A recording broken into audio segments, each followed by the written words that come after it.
Slightly different video today, but I thought it's good time to make a video about heat training. Now, the whole world is doing heat training. Tour Down Under, obviously very popular to do heat training. I've done it for the last 2 years because a lot of my races seem to be in the jungle these days.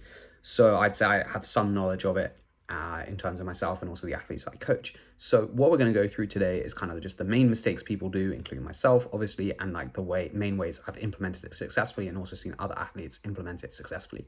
So I'd say there's two main types of heat adaptation. There's heat adaptation for the race, which can be done short term, maybe 10 days. People have a protocol, or you can do like the Ronstadt 5 weeks, 5 times 50 minutes on the trainer each week. That increases hemoglobin mass around 2.6%, which is quite significant. And that's more like relative to altitude training. And people think that's like obviously super important in terms of the blood gains, but it obviously helps as well in racing in a hot temperature. So in terms of, I think the 5 times 50 is really difficult to do as an amateur. It's really hard to actually have enough time to do it. So I would say that if you're planning on doing that, I think you need to leave a longer time scale. Maybe it'll be an 8-week process and you're only going to do 3 or 4 times a week. But there are some practical ways of doing it. So I think, number one, if you ride on the turbo already, the best way to implement this is just to actually buy a paint suit. Sorry, step one, buy paint suit. That's really key.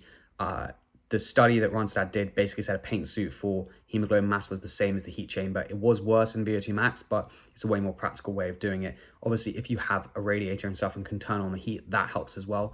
But that is step one. Step two would be to buy an in-ear thermometer. The core body temperature is expensive and not super, it's reliable, but it's not accurate in terms of the temperature. So I'd buy an in-ear thermometer, which allows you to measure your temperature. It's not perfect, but it's not too bad. So then third step is if you already do turbo training, add it on to the end. I think that's something that people kind of forget. It's like if you're plateauing, it can be a useful way to do it. If you're doing 2 hours endurance, maybe the last half an hour, you wear the paint suit, make sure your core body temperature's up there.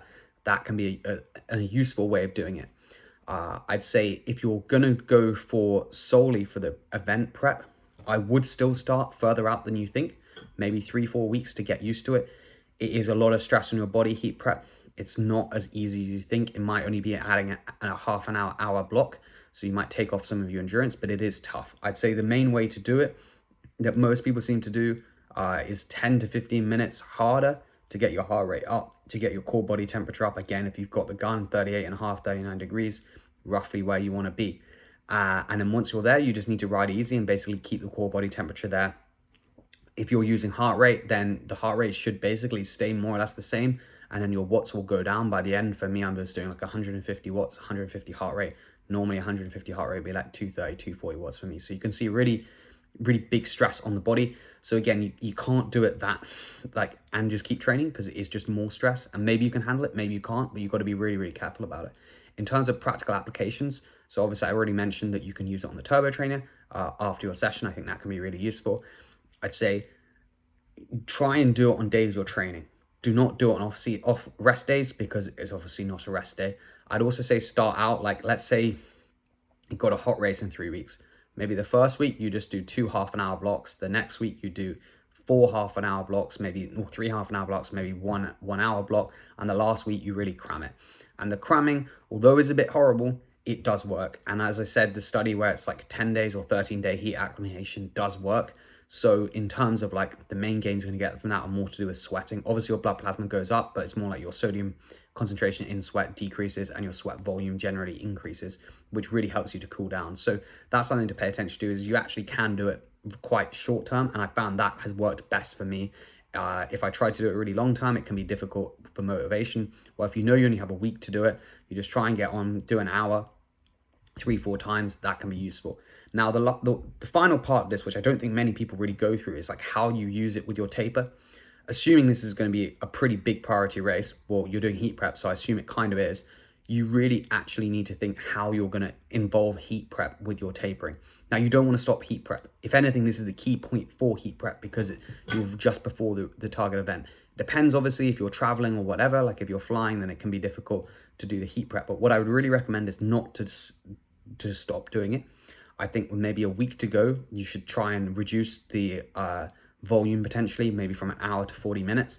I'd still try and keep doing it. And maybe if you've got a rest day plan, just do heat prep. And it's a real fine balance to make sure you get it right. I'd say if anything, you want to be slightly undercooked with the heat prep. Like if you think, oh, maybe I'm feeling a bit tired, maybe I'm not feeling good, then just do one session less. But I do think it's something that you do need to continue doing it. Obviously, if you're traveling, like I'm often flying maybe on a Tuesday, the race starts on a Saturday. I try and keep it up to just the day before the flight. The day of the flight, I like to ride, but I don't like to do heat prep. I think it's too much stress. Then you fly Tuesday, Wednesday, Thursday pre-race ride, Friday pre-race ride, Saturday race.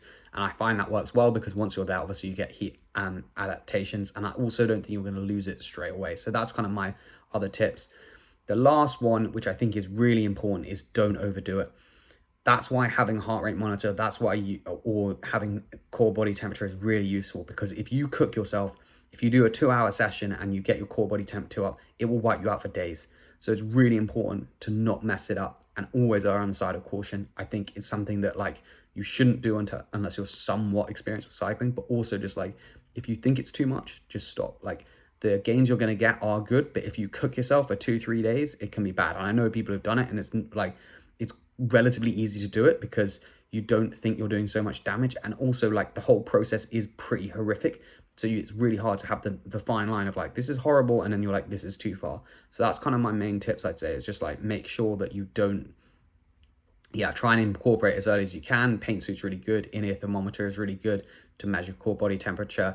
And just try and do it consistently. The studies are really useful to show what people are doing, exactly like what preparation and what the results are. So anyway, cheers for watching. Hope you did enjoy this video, and I'll see you in the next one.